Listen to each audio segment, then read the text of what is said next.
전국 아파트 값이 25주째 연속 하락세가 이어지다가요 22주째 오르고 있지만 지금 4주 연속 상승세가 둔화되고 있습니다. 그런데 이번 주에는 서울 지역과 수도권 지역은 소폭 상승했고요. 경기 지역은 상승폭이 5주 연속 보합과 축소가 되고 있습니다. 서울 아파트 가격이 지난해 12월 첫째 주에 하락세로 접어든 지 무려 30주째 오르며 상승폭이 유지가 되고 있습니다. 한편 신축 입주 물량 부족 등 이유로 좀처럼 꺾이지 않고 있는 서울 아파트 전셋값은 이번 주에도 0.10% 오르며 75주째 상승폭이 축소 및 유지가 되고 있습니다. 여러분, 지금 정부가 대출 규제를 강하게 규제하고 있는데요. 이렇게 대출 규제가 시행되자 전국 부동산 매매 시장이 꽁꽁 얼어붙고 있습니다. 거래량과 거래금액 모두 전월 대비 두 자릿수 하락률을 기록하고 있습니다. 8월 전국 부동산 매매 시장 동향에 따르면 8월 전국에서 이루어진 부동산 거래는 총 9317건으로 7월에 10만 999건과 비교해 무려 10.6% 거래가 줄어들었습니다. 8월 거래량은 지난 2월에 7만 8215건, 1월에 8만 1594건에 이어 올해 세 번째로 낮은 수준으로 내려갔습니다.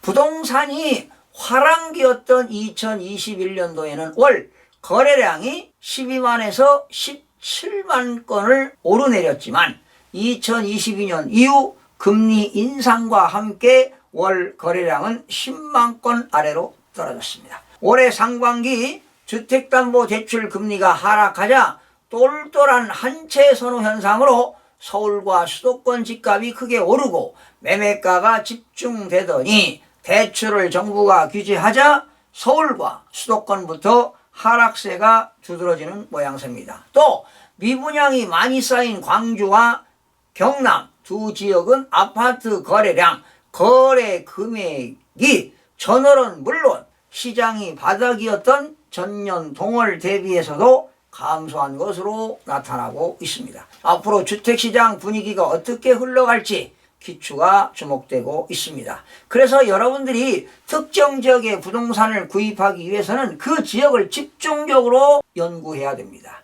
그리고 주간별로, 월별로 거래 현황과 거래 금액을 파악해서 매수 타이밍을 잡으셔야 합니다. 자, 그러면 주택가격 동향을 살펴보겠습니다. 한국부동산원이 2024년 10월 2주입니다.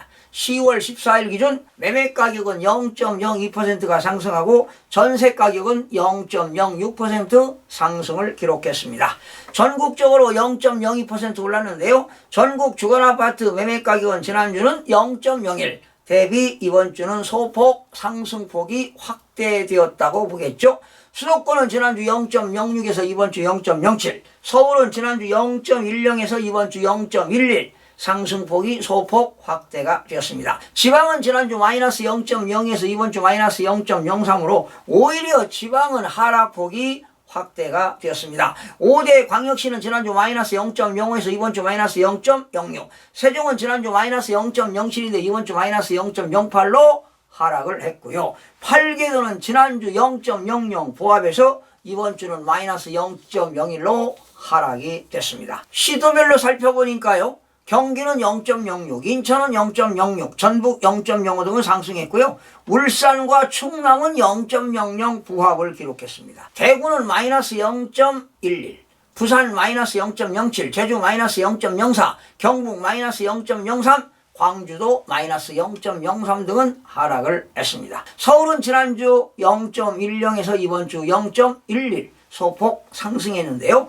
가격 급등에 따른 피로감과 대출 규제 영향 등으로 전반적인 매수 심리가 지금 위축되고 관망세가 지속되고 있습니다. 일부 재건축 추진 단지와 신축 단지에서 신고가 거래가 발생하며 전체 상승폭이 소폭 확대되고 있습니다. 강북입니다. 14개구 0.11% 올랐습니다. 용산구 0.19%는 이천동과 한남동 주요 단지 위주로, 마포구 0.18% 올랐습니다. 신공덕동과 도화동 대단지 위주로 성동구 0.16% 올랐습니다. 옥수동과 은공동 위주로 광진구 0.15%는 광장동과 구이동 교통여건이 양호한 단지 위주로 올랐고요. 서대문구 0.14%는 남가자동과 홍은동 위주로 상승이 되었습니다.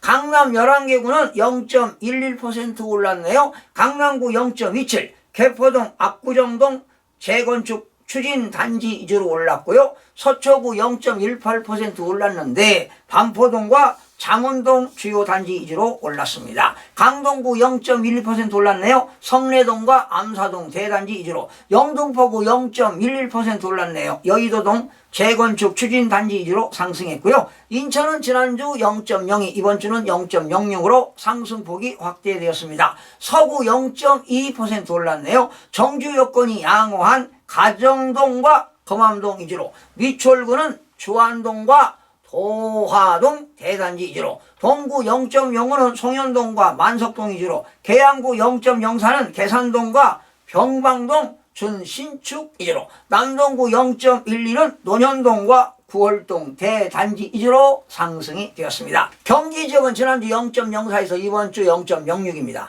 자, 경기도 광주 떨어졌네요. 마이너스 0.15% 하락했습니다. 탄볼동 초월읍 위주로.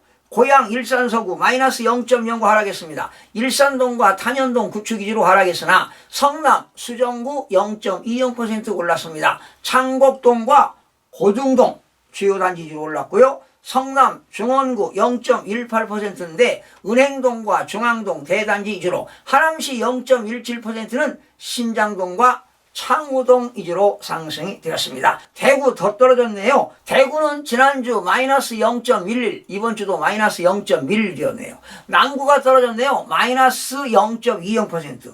봉덕동과 대명동 대단지 위주로. 달성군 마이너스 0.16은 다사읍과 논공읍 위주로 하락했고요. 동구는 마이너스 0.14는 신천동과 각산동 위주로. 서구 마이너스 0.12는 중리동과 평리동 위주로 하락이 되었습니다. 부산입니다. 떨어졌네요. 지난주 마이너스 0.03, 이번 주 마이너스 0.07, 수영구 0.03 올랐는데 남천동과 광완동 준신축 위주로 상승했으나 해운대구입니다. 떨어졌네요. 마이너스 0.20%는 재성동과 반성동, 중동 위주로 하락하고요. 부산 진구 마이너스 0.12는 당감동과 계금동 구축 위주로 하락이 되었습니다. 부산은 대체적으로 모든 지역에서 하락이 지속되고 있습니다. 세종시 여전히 떨어지고 있어요. 지난주 마이너스 0.07, 이번 주는 마이너스 0.08. 신규 공급 및 매물 적체 영향으로 고운동 및 조천업 위주로 하락이 되었습니다. 제주시는 계속 떨어지고 있어요. 지난주 마이너스 0.02, 이번 주는 마이너스 0.04로 하락폭이 확대되었네요. 서귀포시 많이 떨어졌어요. 마이너스 0.09는 동흥동과 강정동 위주로. 제주시 마이너스 0.03은 외도 1동과 일도 2동 구축 위주로 하락이 되고 있습니다. 지금 제주도도 물량이 많이 쏟아지고 있지요. 그러다 보니까 매도 물량은 많이 나오고 매수인은 없으니까 계속 가격이 떨어지고 세종시도 마찬가지가 되겠습니다. 여러분, 지난 4월부터요. 꾸준하게 상승했던 부동산 시장이 지금 순식간에 냉각되고 있습니다. 지금 시중은행이요. 주택담보대출 금리는 물론 갭투자 전세대출, 유주택자 대출 제한 등 전방위로 나섰기 때문으로 해석이 됩니다. 사실은 지금 한국은행이 지난 3.5에서 0.25% 내렸는데요. 오히려 시중은행들의 대출금리는 더 올라가고 있는 상황입니다. 이런 가운데 아파트뿐만 아니라 연체율 관리로 공장, 상가, 사무실 등 상업용 부동산 대출 시장에도 크게 위축될 것으로 보입니다. 그렇다면 주택시장, 모든 부동산 시장은 당분간 꽁꽁 얼어붙을 것으로 예상이 됩니다. 시청해주신 여러분 고맙습니다. 마음이 드셨다면 구독, 좋아요 꼭 부탁드리겠습니다. 고맙습니다.